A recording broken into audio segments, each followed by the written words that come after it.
73 فرقوں میں کوئی یہ نہیں کہہ سکتا کہ میں سب سے بڑا عالم ہوں. کوئی بڑا عالم نہیں ہے. ہر عالم کے اوپر ایک اور عالم, اس عالم کے اوپر ایک اور عالم. اب اس آیت کی تفسیر جب مولا سے پوچھی گئی کہ مولا اس آیت کی تفسیر کیا ہے؟ اب آپ کا امتحان ہے اور مومن ممتحن بن جانا. اب امتحان ہو رہا ہے اور سب امتحان کی منزل پر آ گئے. اور اب دیکھیے کیسا آپ کا امتحان ہوتا ہے. کہا کہ مولا اس آیت کی تفسیر کیا ہے؟ اللہ کو یہ کیوں کہنا پڑا کہ ہر عالم کے اوپر ایک عالم ہے, ہر عالم کے اوپر ایک عالم ہے؟ کہا سنو, جب دریائے نیل میں شگاف ہو گیا اور قوم موسیٰ پار کر گئی اور دریائے نیل دوبارہ سے ویسا ہو گیا اور قوم فرعون ڈوب گئی, جناب موسیٰ اپنی قوم کو لے کے پار کر, اور اس کے بعد شہر آباد ہو گیا اور جناب موسیٰ توریت کی تعلیم دینے لگے.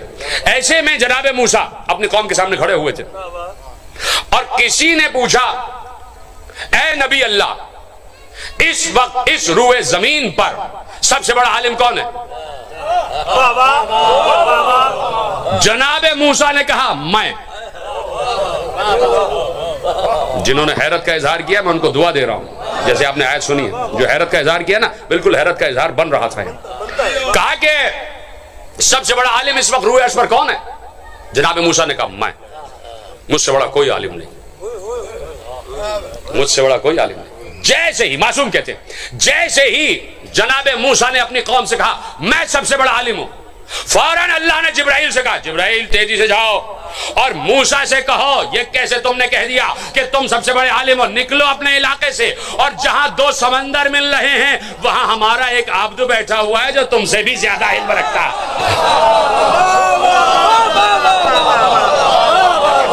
جو سمجھ گئے ان کو میں دعا دے رہا ہوں خدا کی قسم.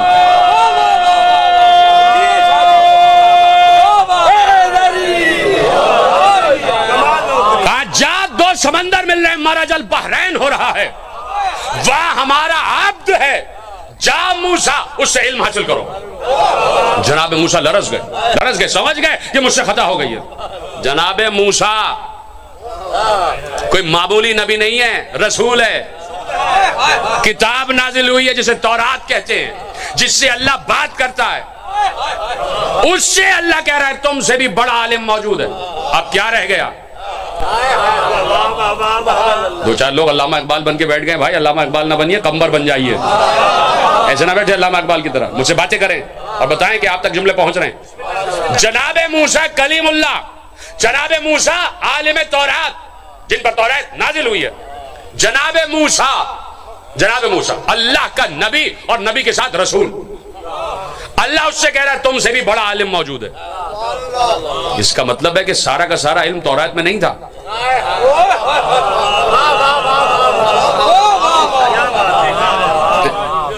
تبھی تو کہا کہ جاؤ تم سے بھی بڑا ایک عالم بیٹھا ہوا ہے, اس سے جا کے علم حاصل کرو.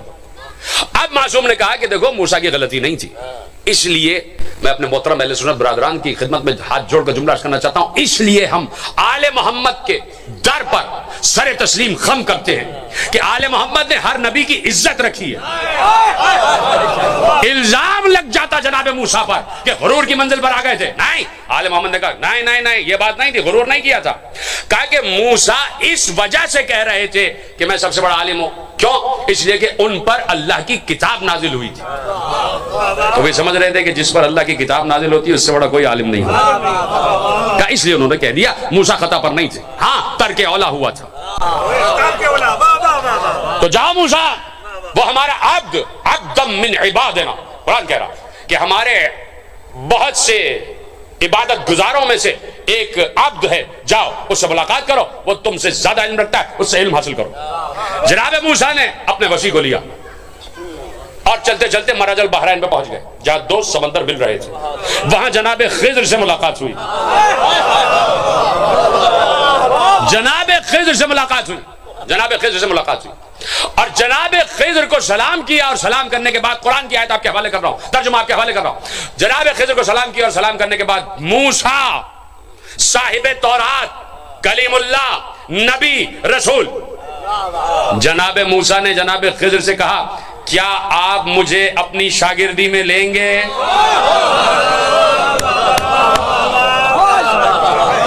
اللہ اکبر. کہا یہ خضر کے پاس کون سا علم تھا؟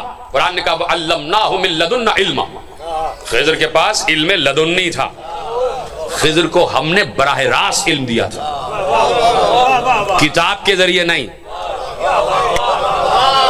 فرشتے کے ذریعے نہیں، ہم نے خضر کو براہ راست علم دیا تھا، جسے علم لدنی کہتے ہیں۔ وَعَلَّمْنَاهُ مِن لَدُنَّا عِلْمًا، ہم نے اسے علم لدنی اپنے پاس سے علم دیا تھا، اور کہا کہ آپ مجھے اپنی شاگردی ملیں گے؟ تو جیسے ہی، توجہ ہے، جیسے ہی جناب موسیٰ نے جناب خضر سے کہا کہ کیا آپ مجھے اپنی شاگردی ملیں گے، جناب خضر نے کہا اِنَّكَ لَن تَسْتَطِيعَ مَعِيَ صَبْرًا، کہ سنو موسیٰ، بات یہ ہے کہ ہم تمہیں اپنی شاگردی میں لے تو نہیں، لیکن تم صبر نہیں کر سکتے۔ کتنا خوبصورت جملہ قرآن نے ارشاد فرمایا، کہا کہ تم میرے ساتھ صبر نہیں کر سکتے۔ اس کا مطلب ہے کہ علم کے حصول کے لیے صبر بہت ضروری ہے۔ جو جملہ دینے جا رہا ہوں اگر سمجھ میں آ جائے تو بتانا، اللہ نے اس آیت کو رکھ کے بتایا کہ علم کے لیے صبر بہت ضروری ہے، یعنی جو جتنا بڑا صابر ہوگا اتنا ہی بڑا عالم ہوگا۔ جیتے رہیں آپ، خدا خوش رکھے آپ کو، سلامت رہے۔ کہا کہ تم میرے ساتھ صبر نہیں کر سکتے۔ جناب موسیٰ نے کہا میں انشاءاللہ آپ مجھے صابرین میں سے پائیں گے، آپ مجھے صابرین میں سے پائیں گے۔ تو کہا کہ ٹھیک ہے، ہم جو عمل بھی انجام دیں نا موسیٰ، ہم سے پوچھنا نہیں یہ کیوں کیا، ہم تمہیں خود بتائیں گے۔ آیتیں یاد آ گئیں جناب موسیٰ اور خضر کا قصہ۔ چلے ایک جگہ پہنچے تو دریا پار کرنا تھا، کشتی پہ بیٹھ گئے، کشتی والے نے کہا یہ میں آپ کو پار کرا دیتا ہوں اور اس کے کوئی عوض بھی نہیں لوں گا، دریا پار کر دیا۔ دریا کے کنارے پہنچے، جناب خضر اترتے اترتے کشتی میں سوراخ کر دیا اور چل دیا۔ جناب موسیٰ نے کہا کہ یہ آپ نے کیا کیا، اس نے ہم پر احسان کیا اور آپ نے اس کی کشتی میں سوراخ کر دیا۔ جناب خضر نے کہا ہم نے کہا نہیں تھا کہ تم صبر نہیں کر سکتے، ہم نے کہا نہیں تھا تم صبر نہیں کر سکتے، ہم نے کہا تھا کہ کوئی سوال نہیں کرنا۔ جناب موسیٰ ٹھٹک گئے، کہا نہیں اب میں وعدہ کرتا ہوں اب سوال نہیں کروں گا۔ آگے بڑھے، ایک قریے سے گزرے، قریے والوں نے کہا کہ بھائی نکلو یہاں سے، ہم کسی مہمان کو برداشت نہیں کرتے، چلو چلو ادھر سے نکلو۔ نکلتے نکلتے قریے کے بالکل کونے پہ ایک دیوار تھی جو گرنے والی تھی۔ جناب خضر نے جلدی سے سیمنٹ ویمنٹ جو بھی اس زمانے میں تھا لائے اور دیوار کو صحیح کر دیا بالکل۔ جناب موسیٰ نے کہا عجیب بات ہے، جن بستی والوں نے ہم کو دھتکار دیا، نکال دیا، کیا ضرورت تھی دیوار بنانے کی، گرنے دیتے۔ جناب خضر نے کہا ہم نے کہا نہیں تھا صبر نہیں کر سکتے۔ جناب موسیٰ نے کہا نہیں دیکھیے، اب جناب خضر نے کہا دیکھو اب میرا اور تمہارا ساتھ نہیں ہو سکتا، میں نے منع کیا تھا، کہا نہیں ایک آخری اور ذرا مجھے چانس دے دے، کہ اب اگر میں نے پوچھا تو مجھ میں اور آدمی جدائی ہو جائے گی، قرآن ہے سارا کا سارا۔ کہا ٹھیک ہے۔ آگے بڑھے، کسی قریے سے گزر رہے تھے، کچھ چند خوبصورت بچے کھیل رہے تھے، 8-10 برس کے، بڑے حسین بچے، ان میں ایک سب سے حسین بچہ تھا 10 برس کا، حسین ترین بچہ، ابھی 10 برس کا، بالغ بھی نہیں ہوا، نہ کوئی گناہ نہ کوئی خطا، کچھ بھی نہیں۔ جناب خضر آگے بڑھے، اس بچے کو پکڑا، اس کو ذبح کر دیا، قتل کر دیا اسے، ایک روایت میں گلا گھونٹ کے، ایک روایت میں گردن مار دی۔ اب جناب موسیٰ سے برداشت نہیں ہوا، آگے بڑھے اور ایک بار ان کے ہاتھ کو جھنجھوڑ کر کہا ارے آپ نے کیا غضب کر دیا، اس بچے کا قصور کیا تھا، آپ نے بلا قصور کسی کو مار دیا۔ اب جناب خضر نے کہا دیکھو اب مجھ میں اور تم میں کوئی اتصال نہیں، اب تم اپنا راستہ لو ہم اپنا راستہ، اب ہم میں اور تم میں کوئی اتصال نہیں، جاؤ اپنے راستے، ہم نے تم سے کہا تھا۔ جناب موسیٰ نے کہا مجھے اپنے غلطی کا احساس ہو گیا، لیکن بتاتے تو جائیں یہ سب کیا کیوں تھا۔ جناب خضر نے تینوں اعمال کی تعویل بیان کر دی، وہ قرآن میں لکھی ہے، جا کے پڑھ لیجئے گا، اس لیے نہیں پڑھ رہا تاکہ جا کے پڑھ لیں، اور جو پڑھ چکے ان کے ذہن میں محفوظ ہے۔ جناب خضر اور موسیٰ کھڑے ہو گئے، بات ہو گئی کہ دیوار کیوں گرائی تھی، بچے کو کیوں مارا، کشتی میں کیوں سوراخ کیا، سب بتا دیا۔ کہا بھائی خدا حافظ، جاؤ موسیٰ اب تم ہمارے ساتھ نہیں رہ سکتے، ہماری شاگردی نہیں کر سکتے، اس لیے کہ تمہارے پاس صبر نہیں ہے، بار بار پوچھتے ہو۔ ابھی دونوں جدا ہو رہے تھے، دریا کے کنارے، سمندر کے کنارے کھڑے تھے۔ جناب موسیٰ اور خضر نے، یہ کون بتا رہا ہے؟ موسیٰ اور خضر تو ہے ہی نہیں، بتا کون رہا ہے؟ ابھی پتہ چل جائے گا کون بتا رہا ہے۔ ابھی سمندر کے کنارے کھڑے ہوئے تھے، دونوں ایک دوسرے سے جدا ہونے والے تھے۔ ایک پرندہ آیا پرواز کرتا ہوا، اس نے اپنی چونچ میں سمندر سے ایک قطرہ پانی کا لیا, لے گیا مشرق کی طرف پھینک دیا, پھر آیا پھر ایک قطرہ لیا مغرب کی طرف پھینک دیا, پھر آیا پھر ایک قطرہ لیا شمال کی طرف, پھر آیا پھر ایک قطرہ چونچ میں لیا جنوب کی طرف, پھر آیا پھر ایک قطرہ چونچ میں لیا آسمان کی طرف اچھالا, پھر آیا پھر ایک قطرہ چونچ میں لیا واپس سمندر میں گرا دیا, واپس سمندر میں گرا دیا. جناب خضر نے جناب موسیٰ سے کہا تمہیں پتا ہے یہ پرندہ چونچ میں قطرے لے کے مشرق مغرب شمال جنوب زمین آسمان پہ کیوں پھینک رہا تھا؟ جناب موسیٰ نے کہا مجھے نہیں پتا. اب جناب موسیٰ نے جناب خضر سے کہا آپ بتائیے, انہوں نے کہا یہ مجھے بھی نہیں پتا. کوئی ہے جسے آیت یاد رہی ہو؟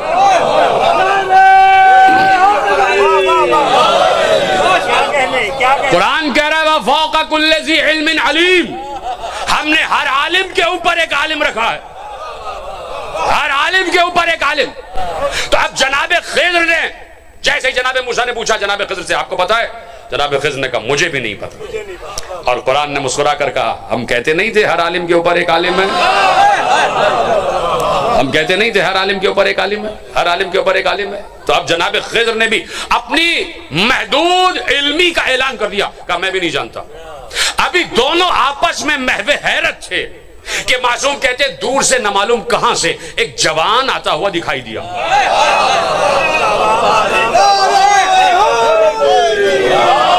جوان آتا ہوا دکھائی دیا, جوان آتا ہوا دکھائی دیا. اور جیسے قریب آیا دونوں سے پوچھا کیا بات ہو رہی ہے, کیا مزمحل ہو, کیا پریشانی ہے؟ کبھی بات یہ ہے کہ پرندہ آیا قطرہ لیا مشرق کی طرف, قطرہ لیا مغرب کی طرف, قطرہ لیا شمال کی طرف, قطرہ لیا جنوب کی طرف, قطرہ لیا آسمان, قطرہ لیا اور واپس سمندر میں ڈال دیا. سمجھ میں نہیں آ رہا یہ پرندہ بتانا کیا چاہ رہا تھا. آنے والے جوان نے کہا اس پرندے نے تمہیں خبر دی ہے کہ آخری قوم میں آخری زمانے میں ایک نبی آئے گا جس کی نبوت مشرق سے مغرب شمال سے جنوب اور آسمانوں میں قاب قوسین تک ہوگی. جیتے رہے جیتے رہے. کیا یہ پرندہ خبر دے گیا کہ قوم آخر میں آخری قوم میں آخری وقت میں ایک نبی آئے گا, نبی آخر ہوگا, اس کی نبوت کا دائرہ کار مشرق مغرب شمال جنوب اور آسمانوں تک. تو اب جناب موسیٰ اور خضر نے کہا کہ وہ تو ایک قطرہ سمندر میں بھی ڈال گیا.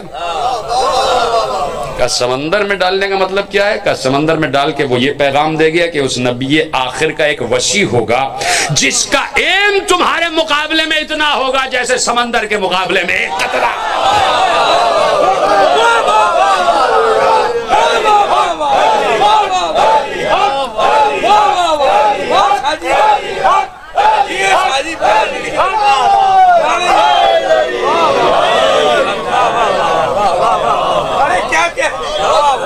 توجہ ہے جیسے سمندر کے مقابلے میں ایک قطرہ. ختم ہو گئی گفتگو. قرآن نے کہہ دیا ہم نے ہر عالم کے اوپر ایک عالم رکھا.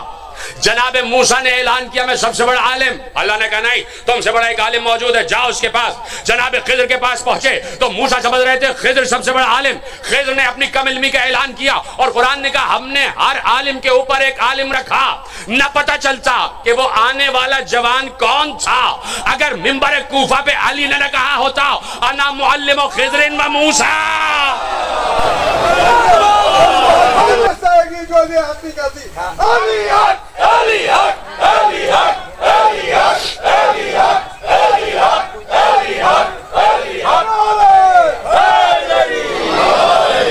توجہ ہے.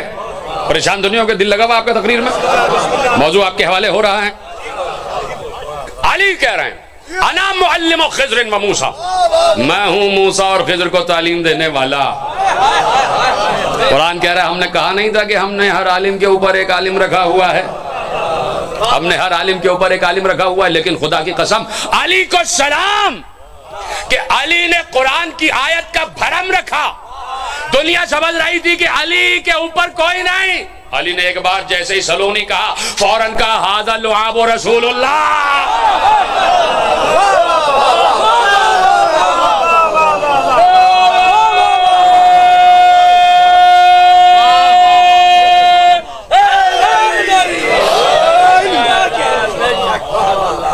کہا یہ علم لعاب رسول رسول سے حاصل کیا.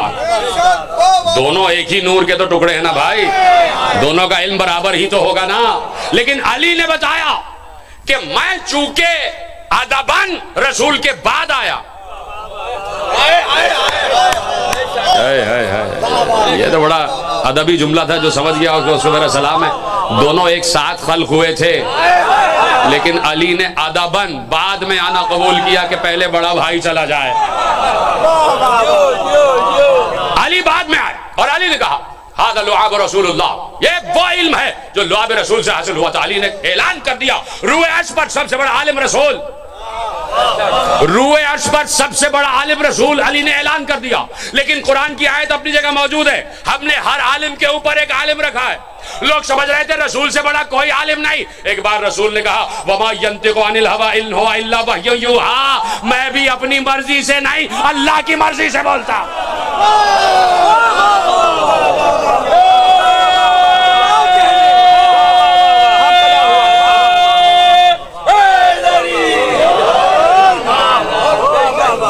پہنچ رہی نا گفتگو. بتایا کہ اب جو عالم ازل ہے وہ اللہ, اللہ کے اوپر تو کوئی نہیں ہے نا بھائی, اللہ کے اوپر کوئی نہیں ہے. اور اللہ عالم نہیں, عالم بعد میں ہے, علم پہلے ہے. اللہ علم ہے, علم مجسم علم ہے, جو بھی ہے جیسا بھی ہے علم ہی علم ہے. اور اللہ کہہ رہا ہم نے ہر عالم کے اوپر ایک عالم رکھا ہوا ہے. تو آؤ اب اگر شہر علم سمجھنا ہے اور باب شہر علم سمجھنا ہے تو خالق علم سے پوچھنا, اپنے جیسوں سے نہ پوچھنا.